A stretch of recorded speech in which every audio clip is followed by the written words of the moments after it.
എനിക്ക് മനസ്സിലാകാത്തതുകൊണ്ട് ചോദിക്കുക, എന്താ നിങ്ങളുടെ ഉദ്ദേശം?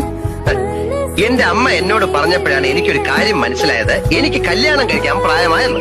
അപ്പൊ അമ്മ എന്നോട് പറഞ്ഞു പൊന്നുമോൻ തന്നെ ഒരു പെൺകുട്ടിയെ കണ്ടുപിടിക്കാൻ. അങ്ങനെ ഈ പൊന്നുമോൻ കണ്ടുപിടിച്ച പെണ്ണാണ് ഈ നിൽക്കുന്ന പെൺകുട്ടി. അത് നിങ്ങൾ മാത്രം അങ്ങ് തീരുമാനിച്ചാ മതിയോ? എന്റെ കാതെ, ഞാൻ എന്റെ ഹൃദയം തുറന്ന് നിന്നെ കാണിച്ചില്ലേ? എനിക്കറിയാം നിനക്ക് എന്നെ ഇഷ്ടമാണെന്ന്. അത് തുറന്നു പറയാൻ എന്താ ഇത്ര മടി? തുറന്നു പറയൂ, ഹൃദയം തുറന്ന് മനസ്സ് തുറന്ന് എന്നെ ഇഷ്ടമാണെന്നുള്ള കാര്യം ഒന്നും മടിക്കാതെ തുറന്നു പറയൂ. തുറന്നു പറയാൻ എനിക്ക് മടിയൊന്നുമില്ല. പിന്നെന്താ? പിന്നെ നിങ്ങൾ പറയാൻ എനിക്കൊരു അവസരം തരണ്ടേ? ഓ അങ്ങനെ. Okay I am sorry. ശരി, പറഞ്ഞോളൂ, ഞാൻ കേൾക്കാൻ കാതോർത്തിരിക്കാം. എനിക്ക് നിങ്ങളെ ഇഷ്ടമല്ല. I hate you.